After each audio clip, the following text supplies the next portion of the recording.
Irmãos, hoje nós vamos estar falando um pouquinho sobre casamento e sobre divórcio. A gente tem visto que dentro das igrejas hoje o divórcio tem se tornado uma coisa normal. Está igual no mundo. O mundo hoje em dia a pessoa casa e se ela quiser ir lá no cartório e se separar, ela vai lá no cartório, não precisa nem de juiz nem de nada. Se eles entrarem em um acordo com relação aos bens e não tiver filhos, eles podem ir no cartório e se separar, e se divorciarem, e cada um seguir sua vida. E dentro da igreja hoje, irmãos, também está ficando assim. Porque muitos crentes hoje, eles têm se divorciado e casado novamente. E muitos ainda são até pastores. Então hoje nós precisamos entender o que a Bíblia fala sobre o divórcio. Para quê? Para que a gente não caia nesse erro.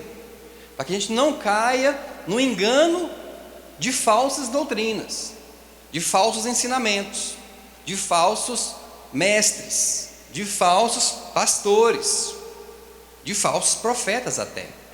E por que será que tem crescido o número de divórcios dentro das igrejas? Hoje em dia, irmão, a gente vê, há um tempo atrás a gente via mais, mas hoje ainda se vê muitas profecias que fazem uma pessoa se casar com a outra. Eu estava vendo o testemunho de uma mulher, uma profeta lá da igreja dela, falou para ela que Deus falou que era para ela casar com um fulano de tal. E eles se casaram, dois crentes, dentro da igreja. Só que a vida deles foi tão atribulada, foi assim, uma coisa tão terrível, a vida de casado dos dois, que eles vieram se separar, vieram se divorciar. E quando ela se divorciou, ela foi para o mundo, passou a beber, passou a fumar e jogou a culpa do divórcio em Deus. Por que Deus havia unido ela com um homem que o tratava daquela maneira? Por que Deus uniu ela com um homem? Por que houve uma profecia se o casamento dela foi um desastre? Irmãos, deixa eu falar, tem casamentos cristãos que são um desastre, e tem casamentos de ateus que são um sucesso. Então a gente precisa entender a respeito do divórcio, a respeito do casamento. É lógico que a gente não consegue estudar tudo num dia como hoje, a respeito do casamento, o que a Bíblia fala de um casamento, e o que a Bíblia fala do divórcio. Mas hoje nós vamos estar tendo um entendimento sobre isso. Por quê? Porque todos nós aqui somos cristãos. Quem aqui é casado com marido descrente ou com esposa descrente? Tem alguém? Ou todo mundo é casado com marido crente e com mulher crente? Então todo mundo aqui é casado com mulher e marido crente. Mas tem casos que a mulher é crente e o marido é descrente, ou o marido é crente e a mulher é descrente. Nós vamos ver também como é que funciona nesse caso. Para que você precisa aprender isso? Para você passar para alguém que está precisando ouvir esse entendimento. Eu ouvi um pastor falando que muito em breve os casamentos gays vão entrar dentro da igreja. E ele é uma pessoa séria que prega a palavra de Deus. E por que ele falou aquilo? Ele falou aquilo o seguinte: não foi porque ele queria isso, não é porque ele desejava isso, é porque para tudo o homem arruma um jeito. Para o divórcio, por exemplo, hoje os pastores estão se divorciando e casando novamente. Eles arrumaram um jeito para o divórcio, para se divorciarem das suas esposas, se casarem e ainda continuar à frente da obra. Algo que é totalmente antibíblico. Então, se eles conseguiram um jeito para se divorciar, casar de novo e estar na frente da obra, eles vão conseguir um jeito para ter o casamento gay dentro da igreja. Por quê? Porque vão surgir pastores gays. Já tem, né? Já tem. Mas o que ele quer dizer é que vai ficar normal. Então, a gente precisa estar atento e alerta a isso. Então, uma das coisas que a gente vê hoje são os casamentos arranjados por meio de profetas. O casamento arranjado por meio de profecias, vamos dizer assim. É algo de Deus? Irmão, se Deus escolhesse a pessoa certa para cada um, não haveria divórcio. Porque Deus ia escolher a pessoa exata para aquela pessoa. Então Deus, ele não escolhe a pessoa para você casar. Quem escolhe é você. Não existe aquele negócio da metade da laranja, da alma gêmea. Certo? Isso não existe. O que existe é você ter um livre-arbítrio, a pessoa também tem um livre-arbítrio, e vocês dois se entendem e se casam. E eu vou mostrar na Bíblia. Abram aí, 1 Coríntios capítulo 7, versículo 39 até o 40. A mulher está ligada enquanto o marido vive, mas se falecer o marido, fica livre para casar com quem? Com quem ela quiser, contanto que seja no... Daí a gente já vê hoje em dia muitos casamentos que começam mal. Por quê? Casam sem estar no Senhor. Um casamento com uma pessoa descrente, um casamento com uma pessoa que não pratica a mesma fé, que não confessa a mesma fé. Então aqui fala que a mulher, ela está livre para casar com quem ela quiser, é a vontade dela. Agora abram em Números 36:6. Isto é o que o Senhor ordenou acerca das filhas de Zelofeade. Olha o que Deus ordenou, é uma ordem de Deus: casem com quem bem parecer aos seus, contanto que se casem na família da tribo de seu pai. Casem com quem bem parecer aos teus olhos. Ou seja, se você gosta de homem baixinho, então case com homem baixinho. Se você gosta de um homem altão, case com um homem altão. Se você gosta de um magrinho, case com um magrinho. Se você gosta do bombado, case com um bombado. Se você gosta do galego, case com um galego. Se você gosta do moreno, case com um moreno. Case com quem bem parecer aos teus olhos. Deus não falou assim, ó, eu quero que você case com quem bem parecer aos meus olhos. Ele não falou isso. Ele falou com quem bem parecer aos teus. Então é você que vai escolher a pessoa que você vai casar. Aí ele fala, contanto que se casem na família da tribo de seu pai. Então haviam 12 tribos em Israel. E Deus falou, a ordem de Deus através de Moisés foi que eles casassem com aqueles da mesma tribo. Não poderia casar com outros de outras tribos. Olha só para você ver, hoje a gente vê que a igreja evangélica ela tem várias denominações. E cada uma segue, cada uma crê de uma forma diferente da outra. Por exemplo, tem aqueles que não creem no batismo do Espírito Santo. E tem aqueles que nem creem no próprio Espírito Santo. Tem aqueles que guardam o sábado, tem aqueles que não guardam o sábado. Tem aqueles que usam véu, tem aqueles que não usam véu. Então, como é que você vai casar com uma pessoa, por exemplo, de uma igreja que usa o véu? Você quer um homem. Aí, sua esposa, você vai para a igreja com ela, vai pôr o véu. Você vai ficar olhando para ela, vai ficar rindo. Porque você não acredita naquilo. Do sábado, né? Você vai casar com uma pessoa que guarda o sábado. O sábado ela não faz nada. Você vai ter que ficar sem fazer nada o sábado inteiro com ela. Você vai casar com uma pessoa que está na igreja que não depila. É pecado depilar. E aí? Case com uma pessoa que tem a mesma fé que a sua. Aquela pessoa que acredita nas mesmas coisas que você acredita. Não case com uma pessoa que vai trazer um jugo desigual para você. E isso, irmãos, jugo desigual é até mesmo dentro dos evangélicos. Dessa forma que eu estou falando. Um crê em uma coisa, outro crê em outra. Está entendendo? Isso vai ser o quê? Luta. Isso vai ser um casamento que vai ter tudo para não dar certo. Então a gente viu aqui que não é Deus que escolhe para você o seu marido. Não é Deus que escolhe para você a sua esposa, é você. Deus, Ele respeita as suas escolhas. E Ele não só respeita, Ele abençoa as suas escolhas, contanto que seja dentro da palavra dEle. Então se a pessoa casa com um marido descrente, Deus vai abençoar? Se Ele fala que tem que ser no Senhor, como é que você vai querer a bênção de Deus para o seu casamento se você está começando um casamento errado, de uma forma errada? Então a gente vai ver aqui hoje, irmãos, alguns princípios para você fazer uma boa escolha, para você escolher bem uma pessoa para você casar. Então, primeira coisa, veja como ele trata o pai e a mãe. Você tem que olhar como é que a pessoa, o seu namorado ou a sua namorada, trata o pai e a mãe dela. O jeito que ele tratar a mãe e o pai, ele vai tratar você. O jeito que ela tratar a mãe e o pai, ela vai tratar você. Da mesma forma. Então, você precisa ter esse entendimento de olhar as pequenas coisas que aquela pessoa faz. Analisar os detalhes, analisar as atitudes daquela pessoa, ver se aquilo ali vai ser bom para você no futuro. Não, pastor, mas eu vou para o cinema com ele, lá no cinema ele compra pipoca para mim e põe a pipoca na minha boca. Mas deixa eu te falar, você vai viver dentro do cinema com ele? Você vai viver dentro do cinema com ele ou você vai viver na sua casa com ele? Então você tem que analisar a atitude dele dentro de casa. Ah, pastor, mas na igreja ele louva a Deus, ele é uma bênção. Mas você vai viver dentro da igreja com ele cantando o tempo todo? Não. Você vai viver dentro de casa. Então você precisa analisar a vida dessa pessoa dentro da casa dela, dentro da família dela. Se ela, irmão, pratica alguma coisa errada com os pais, com os irmãos, você precisa atentá-la a respeito disso e tentar corrigir aquela pessoa antes de se casar. Se você não corrigir essa pessoa antes de se casar, você está correndo um sério risco de ser maltratado por ela da mesma maneira que ela maltrata os pais. Certo? Estou falando besteira ou não? Então olha o comportamento dessa pessoa. Porque quando a gente está apaixonado, irmão, tudo é lindo, tudo é um mar de rosa. Mas quando entra para dentro de casa, aí você vai ver que realmente as coisas não são assim. Outra coisa, está namorando, tenha um acompanhamento pastoral. Chame um pastor da sua igreja e peça para ele te acompanhar. Conte a ele tudo que você está fazendo no seu namoro. Se você peca, conte a ele. Ele vai te orientar, ele vai te ajudar, ele vai estar fazendo você crescer dentro do namoro. Para quê? Para que dentro do casamento você venha a ser uma bênção. Não adianta, irmão, você vir procurar o pastor só na hora de separar. Ninguém quer saber conselho do pastor.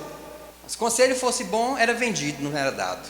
Então ninguém quer saber a orientação de Deus, porque o pastor, irmãos, querendo ou não, ele é o seu guia espiritual.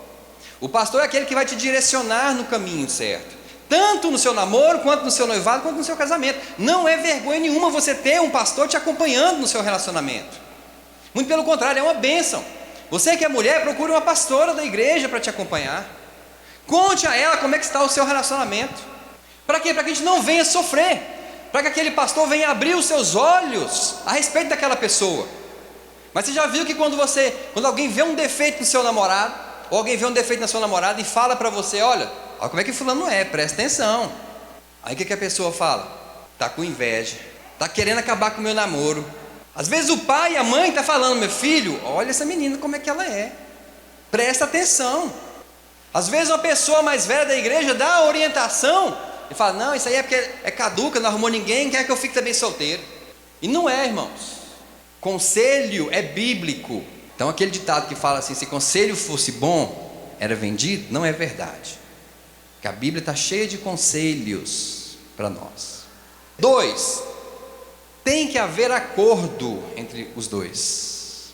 A Bíblia fala assim, andarão dois juntos, se não houver acordo. Como é que você vai andar com uma pessoa que ela não está de acordo com o que você pensa, que ela não está de acordo com o que você crê, que ela não está de acordo com o que você quer, que ela não está de acordo com o que Deus quer para você? Talvez Deus quer entregar um ministério nas suas mãos, e aquela pessoa vai ser uma pedra de tropeço para você, e aquela pessoa vai te proibir muitas vezes de fazer aquilo que Deus quer que você faça.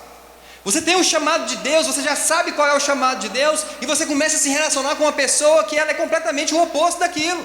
Por exemplo, Deus chama alguém para ser um missionário, e aquela pessoa começa a se envolver com alguém que não gosta de viajar, com alguém que detesta viajar, com alguém que é caseira, alguém que não sai da sua cidade. Mas o chamado é eu ir para a África. E aí, como é que você vai fazer se você casar com uma pessoa assim? Então você vai ter que abrir mão do seu chamado para viver com ele, e você vai enterrar o propósito de Deus na sua vida. E você viver, irmão, fora do propósito de Deus é a pior condição que um crente pode viver. Um gosta da praia, o outro gosta da roça, e o que gosta da roça detesta a praia, o que gosta da praia detesta a roça. Como é que faz? Um gosta da cidade, o outro gosta da fazenda, e um não gosta nem de ouvir falar em fazenda, de vaca, de galinha, de porco. Como é que você vai casar com uma pessoa assim? Abra em Marcos capítulo 8, versículo 34. E Jesus, chamando a si a multidão com os discípulos, disse-lhe, se alguém quer vir após mim, negue-se a si mesmo, tome a sua cruz e siga-me. Então Jesus, ele coloca uma condição para quem quer servir a ele. Jesus coloca uma condição para quem quer andar com ele. Primeiro, você quer andar comigo? Então você nega você próprio. Ele não vai negar a sua natureza por causa de nós. Você já pensou se Jesus tivesse que mudar por causa do Luiz? Ser uma pessoa para se adaptar ao Luiz, depois ele teria que se tornar outra pessoa para se adaptar com o Leonard, depois outra pessoa para se adaptar com o Emils, depois outra pessoa para se adaptar com a irmã Magda. Então Jesus seria o quê? Mas somos nós que temos que nos adaptar a ele. Nós é quem temos que mudar para andarmos com ele. Nós é quem temos que negar a nós mesmos para andarmos com Jesus. É uma condição, é um acordo que Jesus está falando. Você quer vir? Ele não obriga ninguém a vir, irmão. Ele não obriga ninguém a andar com ele. Mas se alguém quiser andar com ele, tem que se negar, tem que tomar a sua cruz. Então hoje em dia dentro das igrejas tem muitas pessoas que não estão andando com Jesus e acham que estão andando com Jesus. Por quê? Porque não negaram a si próprio, porque não tomaram a sua cruz. Então você quer casar com alguém, irmão, você precisa abrir mão de muitas coisas. Todo relacionamento, o marido tem que abrir mão de coisas e a mulher tem que abrir mão de coisas. Para quê? Para andar juntos, para que haja um acordo. Agora, se você endurece, fala, não, você é que tem que mudar para andar comigo, aí, irmão, vai ser difícil o seu casamento, o seu relacionamento dar certo.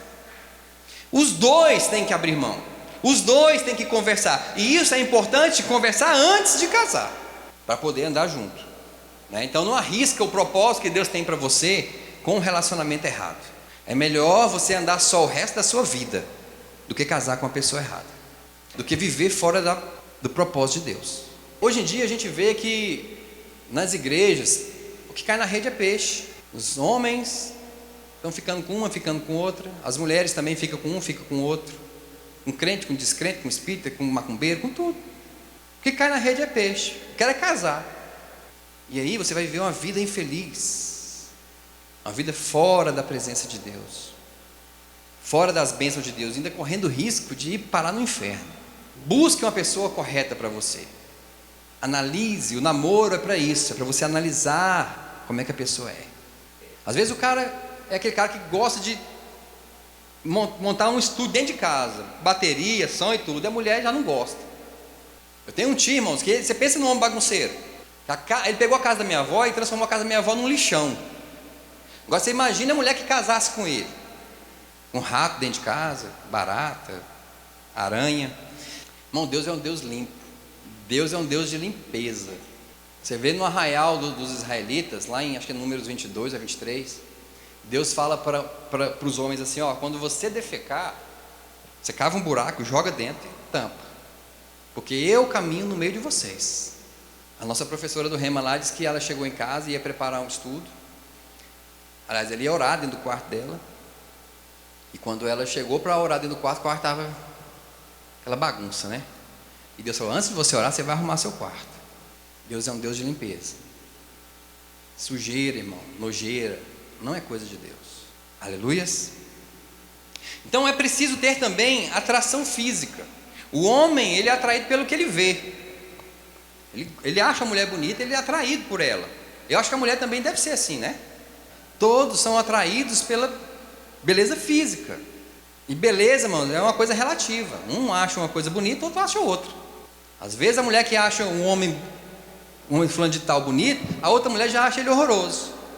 Mas tem que haver entre os dois essa atração, de um achar o outro bonito. Mesmo que com o tempo as coisas já não venham a ficar tão bonitas assim mais.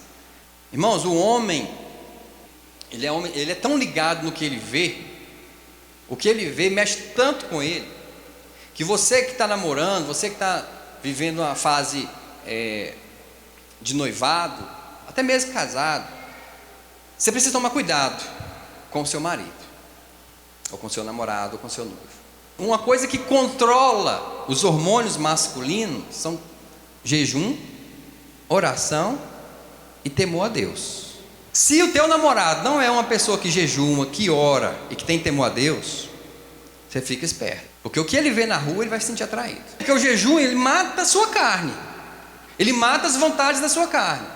A oração, Jesus falou o quê? Orai para que não entreis em tentação. Então a oração ajuda a não entrar em tentação. E o temor a Deus é aquilo que faz também o homem não pecar, o homem não trair a esposa. Não é só o amor que ele tem pela mulher. Então, cuidado, se o teu namorado, se o teu marido não é uma pessoa de oração, de jejum e que tem temor a Deus. Se ele não é assim, você precisa incentivar a isso. Você precisa chamar ele para fazer um jejum. Não precisa falar para ele qual é o motivo, mas fala para ele, bem, acho que nós precisamos fazer um jejum. Se você vê que ele é muito atraído pelas mulheres na rua, se ele é aquele homem que onde passa está olhando as mulheres, chama ele para um jejum. Chama ele para a palavra de Deus, para ele ter temor ao Senhor. A Bíblia fala lá em Provérbios que o temor do Senhor é o princípio é o que vai fazer o homem agir com sabedoria, irmãos, é temer a Deus. E sabedoria, irmão, é não pecar. Em Jó, 28, 28 fala assim, que o temor do Senhor é a sabedoria. Então o homem que teme ao Senhor, você mulher, pode ficar despreocupada. Mas se o teu marido, teu namorado, teu noivo não teme a Deus, você fica esperto.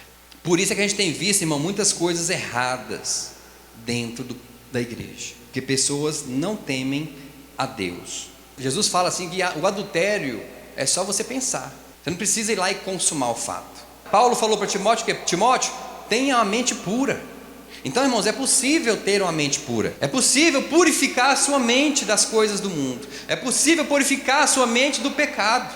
Tiago falou o seguinte, que se você é uma pessoa que pensa demais em uma coisa, você está a um passo de praticar. Então se o homem pensa demais por exemplo, em adultério, em prostituição, ele está a um passo de praticar aquilo. E muitos casamentos foram desfeitos por causa disso, porque muitas mulheres não tiveram sabedoria de como tratar o seu marido. Irmãos, a mulher consegue conduzir o marido dela do jeito que ela quiser. Você vê Ananias e Safira, eles viram o exemplo de Barnabé, que Barnabé vendeu um terreno e doou todo o dinheiro para os apóstolos. Então Ananias e Safira falaram assim, vamos fazer a mesma coisa que ele, porque nós vamos ser o bambambam na igreja.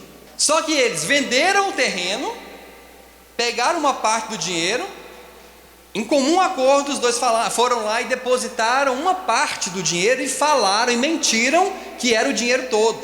Irmãos, eles nem precisavam ter doado aquele dinheiro, o dinheiro era deles. O erro deles não foi doar, foi mentir ao Espírito Santo. Para eles estavam mentindo para Pedro, mas na verdade eles estavam mentindo para quem?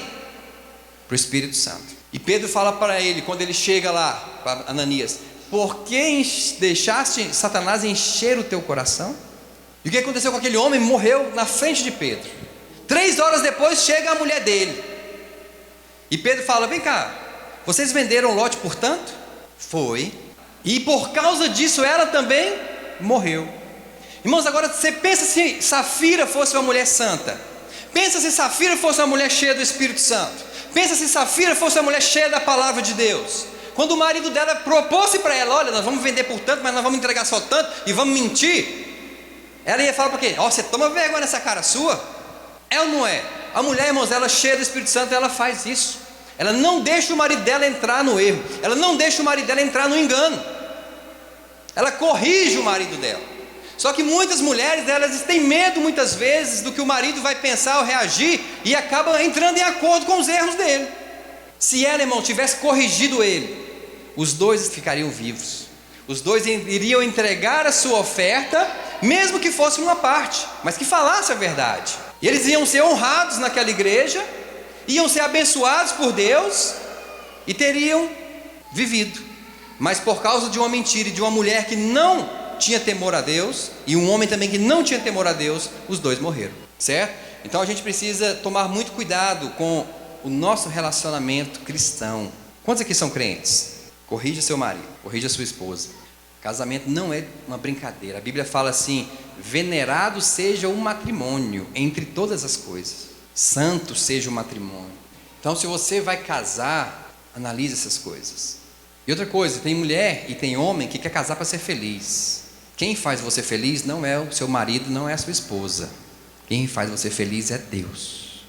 Fala assim, eu não preciso de um marido ou de uma esposa. Vocês estão falando mais baixo por quê? Fala, eu não preciso de um marido ou de uma esposa para eu ser realizado, porque eu já sou realizado em Cristo Jesus. Deixa eu te falar uma coisa, melhor do que o que você está vivendo só no céu. Como assim? Você não sabe minha vida? Eu sei, você está em Cristo. Se você está em Cristo, irmão, melhor do que isso só no céu. Amém? Vamos falar um pouquinho sobre união estável, que é outra coisa também que logo vai estar chegando na igreja. Esses dias atrás eu fui convidado por uma pessoa, ele me chamou, falou assim, pastor, daí eu quero que você vá lá em casa abençoar a minha união com a minha mulher. Aí eu falei, você vai casar? Ele, não, nós vamos só juntar os trapos, nós vamos ter uma união estável, pastor. E eu naquela hora eu não soube responder, né? Eu falei, e agora? Aí eu falei para ele, meu irmão, faz o seguinte, eu vou conversar com o pastor Gilmar primeiro. Ele falou, pastor, isso aqui é uma coisa da lei, a lei permite a união estável, na lei a união estável tem os mesmos direitos, o homem e a mulher têm os mesmos direitos de um casamento, você junta depois de 2 anos, se não me engano, os direitos é o mesmo de um casamento. Um tem direito nas coisas do outro. E aí ele falou que perante a lei é a mesma coisa. Eu falei, irmão, eu vou perguntar ao pastor Gilmar, eu estou sem saber. Abram aí Êxodo 22:16. Se a lei dos homens, irmãos, está contra a lei de Deus, não serve para nós. Se a lei dos homens está contra a lei de Deus, não serve para nós. Êxodo 22:16. Se alguém seduzir uma virgem que não for desposada que não for compromissada, tá? E se deitar com ela, certamente pagará por ela o dote, e a terá por esposa, ou por mulher. Olha só, aqui está falando que se alguém se deitar com uma mulher virgem, né, que ela não for compromissada, ele vai ter que pagar o dote para tê-la como esposa. Então não é o fato dele deitar com ela que vai fazer dela esposa dele. Se fosse só deitar, ele não precisaria pagar o dote, que era o casamento na época. O dote era o preço que o homem pagava para casar com a mulher. O simples fato de se deitarem juntos não faz deles casados. Vamos ver outros exemplos. João 4:16 até o 18. Disse-lhes Jesus: vai, falando para a mulher samaritana, chama o teu marido e vem cá. Respondeu a mulher: não tenho marido. Disse-lhe Jesus: bem disseste, não tenho marido, porque 5 maridos tivestes, e o que agora tens não é teu marido. Isso disseste com... Então aquela mulher teve 5 maridos, legalmente, teve 5 legais, mas o que agora ela tinha não era marido. Muitas pessoas entendem que essa mulher estava tendo um relacionamento extraconjugal, mas não é isso que a palavra fala. A palavra não fala que esse homem era casado, fala simplesmente que o que agora ela tinha não era marido dela, ou seja, não era casada com ele. Ela tinha um homem que tinha relações com esse homem, mas ele não era marido dela. Vocês estão entendendo? Que o simples fato de ter relação, de estar junto, de estar morando junto, não faz com que eles tenham um casamento, certo? 1 Coríntios capítulo 7, versículo 1 e 2. Ora, quanto às coisas de que me escreveste, bom seria que o homem não tocasse mulher, mas por causa da prostituição, ou em outras versões fala da impureza, né? Tenha cada homem a sua própria mulher, e cada mulher o seu próprio marido. Ou seja, é bom que o homem não toque, mas por causa da prostituição. O que Paulo está falando aqui? Que quando o homem toca na mulher antes de se casarem, antes de serem marido e mulher, eles estão vivendo em prostituição. Por causa da prostituição, que vocês tenham, que cada homem tenha a sua própria mulher e a mulher o seu próprio marido. Então, quem está morando junto, irmãos, eles não estão num casamento, eles estão em prostituição, segundo a Bíblia. Tem muitas igrejas que abrem exceções. A nossa igreja a gente não abre exceção. Está aí o irmão Emilson com a irmã Helenice, que moravam juntos, né, e se casaram. Eles chegaram e pediram um conselho e foi falado para eles: ó, vocês precisam se casar. Tem igrejas, irmão, que as pessoas estão nessa condição, chegam no pastor, o pastor fala: não, vocês estão morando juntos, na lei pode, tá bom, fica de boa. Irmãos, o evangelho é transformação. O evangelho não é conivência com o pecado. O evangelho é mudança de vida, é mudança de rota, não é aceitar os erros. Se alguém está em pecado, irmãos, a gente aceita a pessoa, mas não aceita o que ela está fazendo. Então, se alguém está em pecado, está vivendo em prostituição, no louvor, ou no ministério, ou qualquer, ele não pode ter uma função dentro da igreja, até se consertar. Isso é evangelho, isso é transformação, isso é mudança de mente. Amém? Olha só, 1 Coríntios 6, 18. Fugir da prostituição. Você tem que fugir dela. Irmãos, não é vergonha fugir. Jesus fugiu. Muitas vezes quiseram matar Jesus, o que ele fez? Fugiu. José estava lá e a mulher de Potifar queria agarrá-lo à força. E o que ele fez? Fugiu. Foge, irmão. Foge, irmã. Isso é morte. Quer viver? Viva uma vida santa na presença de Deus. E vocês não vão se arrepender. Agora vamos falar sobre o divórcio. Abre em Malaquias 2, versículo 16. Olha o que Deus fala a respeito do divórcio. Pois eu odeio o divórcio. Então, se Deus aqui, irmãos, a primeira coisa que ele fala na Bíblia sobre o divórcio é que ele odeia o divórcio, que ele detesta, que ele se aborrece com o divórcio. Por que então que os homens estão se divorciando na igreja? Trocando a panela velha pela panela nova. O divórcio na Bíblia, irmãos, ele é uma exceção. Ele não é uma regra. A regra é não se divorciar. A regra é não se divorciar. Na época de Jesus, irmãos, vieram testá-lo a respeito do divórcio. Abram lá, Mateus 19, do 3 até o 6. Aproximaram-se dele alguns, o que está escrito na sua Bíblia aí? Não está escrito discípulos, não? Fariseus mesmo? Então vamos lá, fariseus eram o quê? Doutores da lei. Então eles viviam o quê? Na lei. Vamos entender isso aqui. Se aproximaram de Jesus os fariseus, aqueles que viviam debaixo da lei. Jesus também vivia debaixo da lei, viu, igreja? Ele também vivia, ele veio para cumprir a lei. Então esses fariseus se aproximaram de Jesus. Você vê que não é um ensinamento de Jesus para os discípulos, que seria a igreja. Não é. É uma pergunta dos fariseus para Jesus, dizendo: é lícito ao homem repudiar sua mulher por qualquer motivo? Ou seja, o homem pode repudiar a mulher por qualquer motivo, um motivo bobo? Versículo 4, respondeu-lhe Jesus: não tendes lido que o Criador os fez desde o princípio homem e mulher?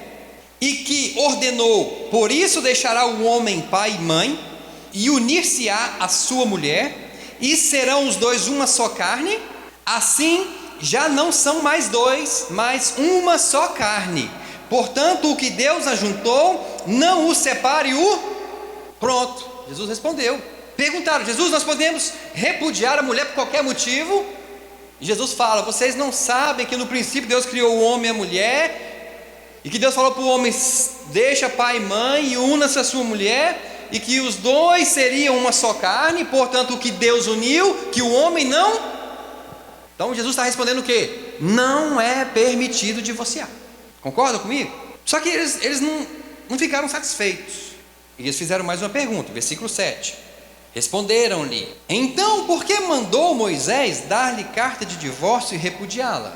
Versículo 8. Disse-lhe ele, Jesus, né? Pela dureza dos vossos corações, Moisés permitiu repudiar vossas mulheres. Mas não foi assim desde o... Eu, porém, vos digo que qualquer que repudiar sua mulher, a não ser por causa de infidelidade, e casar-se com outra, comete... Veja bem, o que Jesus está falando. Eu, porém, vos... Para quem Jesus estava falando? Para os fariseus ou para os discípulos? Os fariseus, aqueles que viviam na lei. Eu, porém, vos digo que qualquer um de vocês que repudiar a mulher de vocês, não sendo por causa de infidelidade, comete adultério. Ou seja, o homem que repudiar a mulher por motivo que não for adultério, ele é culpado de adultério. Olha só, irmãos, se o cara dispensou a mulher dele, ele é o adúltero. Jesus está falando: você repudiou sua mulher por motivo que não foi infidelidade, você é adúltero. Aí você pensa quantos adúlteros não tinha lá naquela hora, né? Continuando a história: e o que se casar com a repudiada também comete adultério. Olha só a responsabilidade, irmão, de alguém que ia se casar com uma mulher. Ele tinha que saber qual era a condição daquela mulher. Isso serve para nós hoje, irmãos. Você vai casar com uma pessoa, procure saber como é que está a vida da pessoa. Se ela divorciou, por qual motivo? Vem cá, por que você se separou do seu marido? Ou para o marido, por que você se separou da sua esposa? A responsabilidade de quem se casa com o repudiado também é grande, porque senão ele também comete adultério. Está assim nas igrejas hoje? Está havendo isso? A mulher divorciou por qualquer motivo ali, o cara já quer casar com ela, não quer nem saber o que aconteceu na vida dela, na história dela. O homem na igreja, ou a mulher na igreja, que se casa com alguém que já foi casado, ele também está errado. Versículo 10. Disseram-lhe os discípulos, agora foram os discípulos, se tal é a condição do homem relativamente à mulher, não convém casar. Você vê que o divórcio era algo tão impregnado na vida dos judeus. Eles divorciavam assim com tanta facilidade, que eles falavam assim: mas se eu for separado da mulher só por infidelidade, então é melhor ficar solteiro. Olha como é que estava a mente dos discípulos. O negócio deles era casar e divorciar. E esse pensamento, esse mesmo espírito maligno está dentro das igrejas hoje. A gente já viu muitos testemunhos aqui na igreja. Pessoas que se casaram dentro da igreja e se separaram, por qualquer motivo. A mulher isso, a mulher aquilo, o marido aquilo, o marido aquilo outro. Não deu certo, escolhi errado. Vou separar, vamos separar, não dá certo. 12. Porque há eunucos que nasceram assim. Eunucos, irmãos, eram homens que não se casavam. Eles eram castrados para não ter mulher. Há eunucos que nasceram assim, ou seja, homens que nasceram sem o desejo por mulher. Há eunucos que pelos homens foram feitos tais. Ou seja, há homens, eunucos, que foram castrados para trabalhar nos palácios dos reis e para não mexer com a mulher do rei. Então o rei mandava castrar ele para não ter perigo de mexer com a mulher dele. E outros há que a si mesmo se fizeram eunucos por causa do reino dos... Isso aqui é que nós vamos ver agora, irmãos. Aqueles que se fazem eunuco por causa do reino dos céus. Essa aqui, irmãos, deveria ser a condição de quem se divorcia. Se fazer eunuco por causa do reino dos céus. Aquele que quer se divorciar da esposa, pode? Não pode, mas se quiser divorcia, mas não pode casar. Se faça eunuco, porque se casar com outra vai estar cometendo adultério, e a outra também vai estar vivendo debaixo do pecado. Então se faça eunuco por causa de Cristo. Pastor, eu não consigo mais viver com aquele homem. Pastor, eu não consigo mais viver com aquela mulher. Por quê? Não dá certo, não tem jeito, não consigo mais. Então tá bom, você quer separar? Você separa, mas os dois, nenhum pode casar. Deixa eu perguntar, estão fazendo isso dentro das igrejas hoje? Abram lá em Deuteronômio, capítulo 24, do 1 ao 2.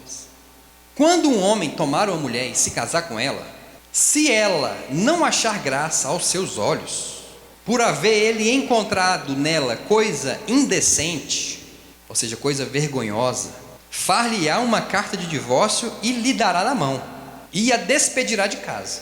Se ela, pois, saindo de casa, da casa dele, for e se casar com outro homem, e este também a desprezar, e fazendo-lhe carta de divórcio, lhe a der na mão, e a despedir de sua casa, ou se este último homem que a tomou para si por mulher vier a morrer, então seu primeiro marido que a despedira não poderá tornar a tomá-la por mulher, depois que foi contaminada, pois isso é abominação perante o Senhor. Não farás pecar a terra que o Senhor teu Deus te dá por herança. Então aqui é onde Moisés permite a carta de divórcio. E aqui Moisés fala o seguinte: quando você casar com a mulher e você encontrar nela alguma coisa indecente, aí você pode dar carta de divórcio para ela. Agora, o que é essa coisa indecente que permitia o homem dar carta de divórcio para a mulher? Isso não é um leque muito grande de coisas? Então nisso aqui, irmãos, é a brecha que os judeus tinham para despedir as mulheres, ou para repudiar as mulheres, ou para dar carta de divórcio para a mulher por qualquer motivo. Coisa indecente. Se a mulher levantasse, tivesse com o cabelo debaixo do braço, era coisa indecente, tchau. Qualquer motivo era motivo de dar carta de divórcio. Por quê? Porque na Bíblia Moisés falou coisa indecente, não deixou claro, não deixou explícito o que era. Olha no capítulo 23 de Deuteronômio, a partir do versículo 9. Quando te acampares contra os teus inimigos, então te guardarás de toda coisa má. Moisés está falando, quando vocês se acamparem contra os seus inimigos, tirem tudo que é mal. No acampamento de vocês não pode ter nada mal. Tira tudo. Versículo 10. Se houver no meio de ti alguém que por algum acidente noturno não estiver limpo, sairá fora do arraial, não entrará no meio dele. Porém, ao cair da tarde, ele se lavará em água e depois do sol posto, entrará no meio do arraial. Ou seja, não poderia entrar ninguém impuro lá no meio do arraial. Versículo 12. Também terás um lugar fora do arraial, para onde sairás. Entre os teus utensílios terás uma pá. E quando te assentares lá fora, então com ela cavarás, e virando-te cobrirás o teu excremento, as tuas fezes. Então você vai ter uma pá, todo soldado tem que ter uma pá, para ir lá fora do arraial, fazer suas necessidades, cavar e tapar. Versículo 14. Porquanto o Senhor teu Deus anda no meio do teu arraial, para te livrar e para te entregar a ti os teus inimigos. Então Deus está falando, o teu arraial tem que ser santo, tem que ser limpo, para eu entregar os inimigos nas tuas mãos. Tem que ser assim, ponto e vírgula. Pelo que o teu arraial será santo, para que ele não veja coisa indecente em ti, e de ti se à parte. Ou seja, se Deus visse coisa indecente, Deus se apartava. E o que é essa coisa indecente? Aqui está falando: o teu arraial será santo, para que ele não veja coisa indecente, coisa que é contrário à santidade. Então, coisa indecente é aquilo que é contrário à santidade de Deus, aquilo que é contrário à palavra de Deus. Então, o que Moisés falou para os homens lá da carta de divórcio, se encontrasse coisa indecente na mulher, seria coisas que fossem contrárias à santidade de Deus. Por exemplo, uma mulher que fosse promíscua, que depois que ele se casa com ela, ele descobre, por exemplo, que ela gosta de sexo com os animais. Então ele poderia dar carta de divórcio. Ou vamos supor que ele se case com ela e ele descobre que aquela mulher mentiu para ele que era virgem e já tinha tido outros homens. Então ele poderia dar carta de divórcio. Ou então ele se casa com aquela mulher e aquela mulher o trai, ou é uma mulher de prostituição, ou é uma mulher que gosta de sexo ilícito, por exemplo, sexo anal. Dá carta de divórcio, porque isso não é santo. Estão entendendo o que é que Moisés tinha falado para eles sobre coisa indecente? Eles poderiam dar carta de divórcio se encontrasse na mulher coisa indecente, coisa que fosse contrária à santidade, coisa que fosse impura. Está entendendo? Só que os judeus banalizaram a coisa e passaram a dar carta de divórcio do jeito que eles queriam. Agora abram lá em 1 Coríntios 7, versículo 10. Nós vamos ver o que Paulo fala a respeito do divórcio. Então, irmãos, a Bíblia, ela é uma revelação progressiva. Se você for estudar casamento, tem que estudar casamento desde Gênesis até lá no Apocalipse, para ver o que a Bíblia fala sobre casamento. Não é você pegar um versículo isolado e ter aquilo como regra. Precisa ter confirmações, certo? Jesus falou o que para os judeus? Olha, só é permitido para vocês, fariseus, se a mulher for infiel, se ela te trair. Tudo bem, nesse caso pode dar carta de divórcio. Mas vocês lembram que a primeira resposta de Jesus foi a seguinte: que não, o que Deus uniu, não separe o homem. Mas para os fariseus, para aqueles que estavam na lei, Jesus falou: só vou dar uma condição para vocês, porque vocês têm um coração duro, o coração de vocês é endurecido, vocês não têm um Espírito Santo. Lembram que lá em Ezequiel 36 fala assim: e eu lhes darei um coração novo, e lhes tirarei o coração de pedra, e lhes darei um coração de carne, e porei dentro de vós o meu Espírito. Então aquele povo não tinha o Espírito Santo, nós temos. Então para nós a condição é outra. Nós não somos um povo com coração de pedra, nós somos um povo com coração de carne. Não somos um povo que não tem o Espírito Santo, somos um povo que tem o Espírito Santo. E vamos ver aqui agora em 1 Coríntios capítulo 7 o que é que Jesus falou para Paulo a respeito do casamento, do divórcio. Foi o próprio Senhor, olha só, 1 Coríntios 7, 10 e 11. Todavia, aos casados mando, não eu, mas o Senhor, que a mulher não se aparte do marido, se porém se apartar, que fique sem casar, ou se reconcilie com e que o marido não deixe a mulher. Pronto, está resumido, irmão, para nós o que é casamento. Pastor, mas não tem mais nada aí, não é uma brechinha? Não tem, irmão. A sua certeza. Então aqui quem está mandando falar aqui é quem? Jesus, não é? Então como é que Jesus ia falar uma coisa aqui e falar outra lá atrás? Porque lá ele estava falando para os fariseus e agora ele está falando para a igreja. Irmãos, nós estamos vivendo uma aliança superior. Adultério para eles era se tivesse o ato sexual, para nós é só se pensar. A nossa aliança com Deus é superior. 1 Coríntios capítulo 7, vamos ver do versículo 12. Aí ele fala: mas aos outros digo eu, Paulo falando, digo eu, não o Senhor. Agora é ele que está falando. Primeiro quem falou foi Jesus, agora é ele. Mas aos outros, primeiro ele falou aos casados. Agora aqui nós vamos ver que ele também está falando aos casados, mas é um outro tipo de casados.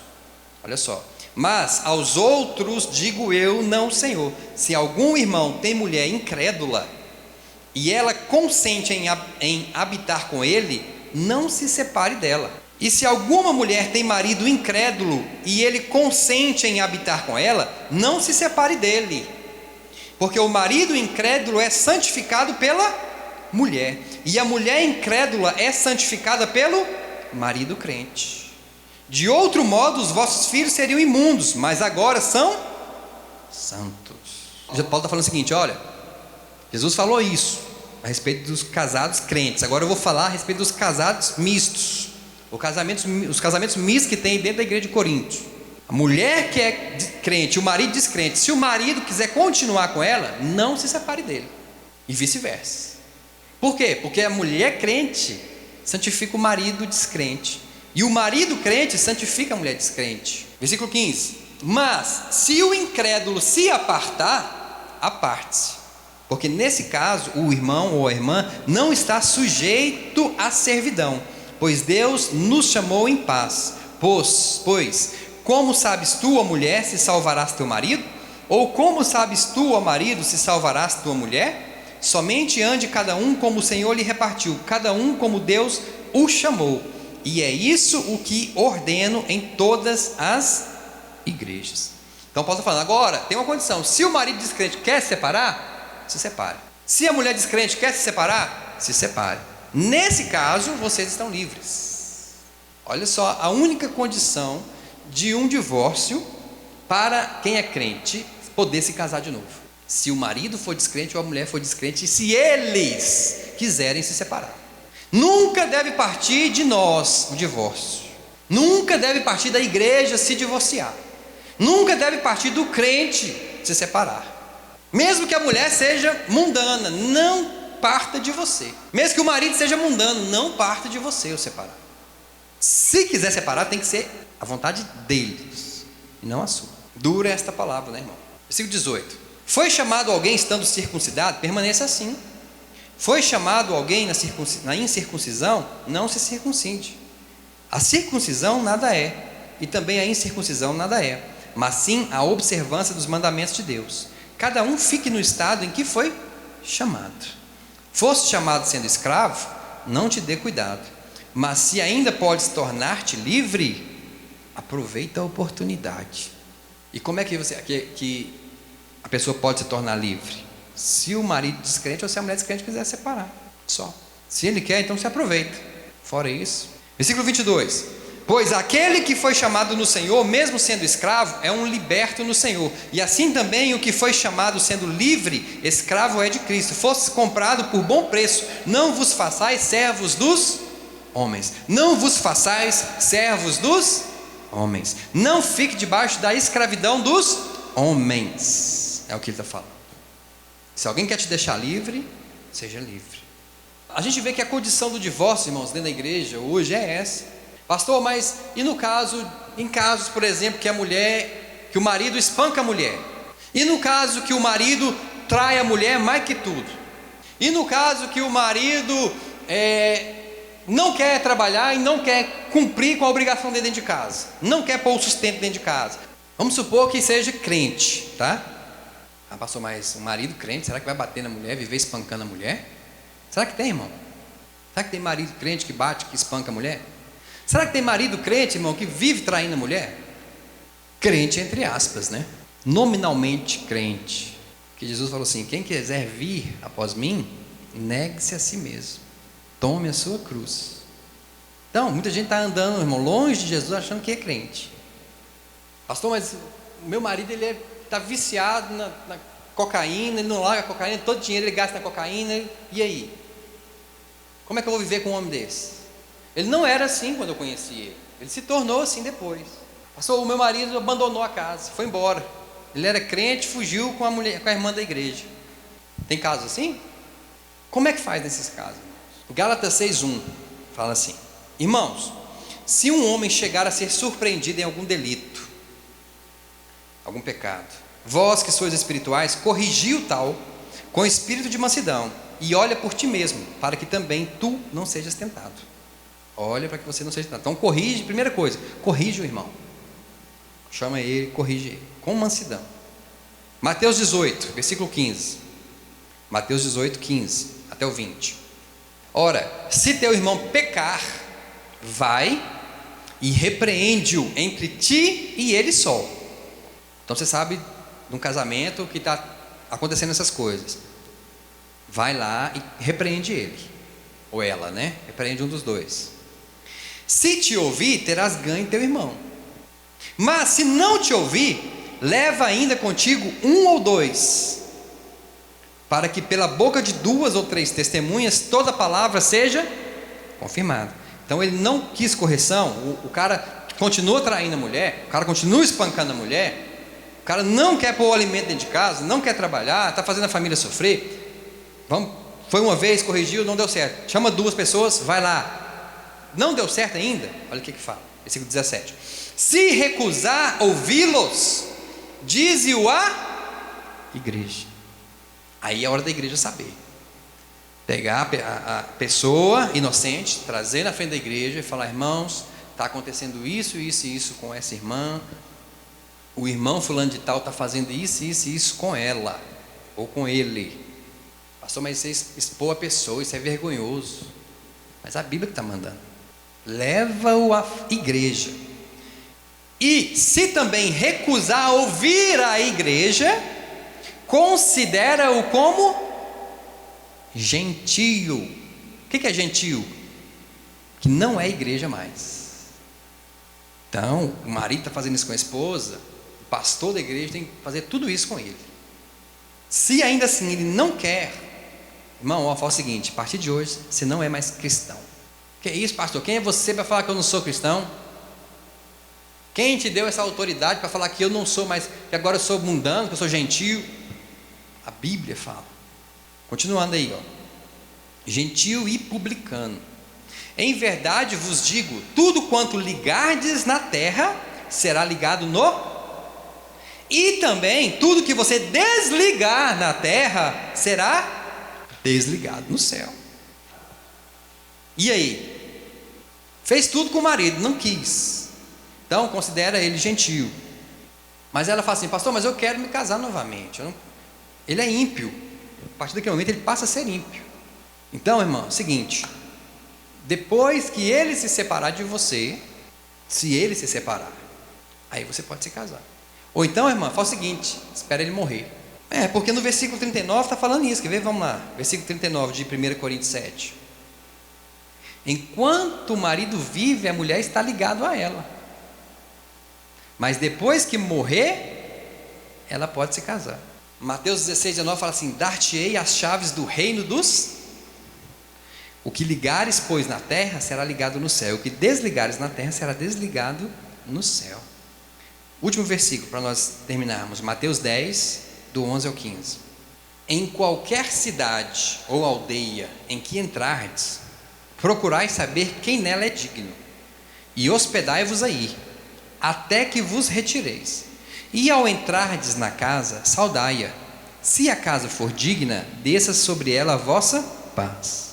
Mas se não for digna, torne para vós a paz. E se ninguém vos receber, nem ouvir as vossas palavras, saindo daquela casa ou daquela cidade, sacudi o pó dos vossos pés. Em verdade vos digo que no dia do juízo haverá menos rigor para a terra de Sodoma e Gomorra do que para aquela cidade. Ou seja, quem não ouvir as tuas palavras, bata o pé, sai, e no dia do juízo vai ter menos rigor para Sodoma e Gomorra do que para aquela pessoa. Irmãos, a pessoa que não quer a disciplina, a pessoa que não quer se consertar, ela vai prestar conta diante de Deus. Então a condição do divórcio para nós, resumindo, é: se o marido descrente ou a mulher descrente quiser se apartar, ou se ele morrer. Ninguém vai querer matar o marido aqui, pelo amor de Deus, e nem a esposa. Pai, nós te louvamos, nós te adoramos, em nome de Jesus Cristo, ó Pai. Deus, a tua palavra é a palavra que é radical, não é a palavra que o mundo quer ouvir, mas é a palavra, Deus, que transforma. É a palavra que traz para cada um de nós a transformação. Que a vida de cada um de nós esteja na tua presença, Pai, porque onde quer que haja até mesmo o adultério, cabe o perdão. Sim, Deus, porque a tua ordem para nós é perdoarmos até mesmo os nossos inimigos. Então, o que vale para a tua igreja hoje, Pai, é perdoar, não é divorciar. Amém.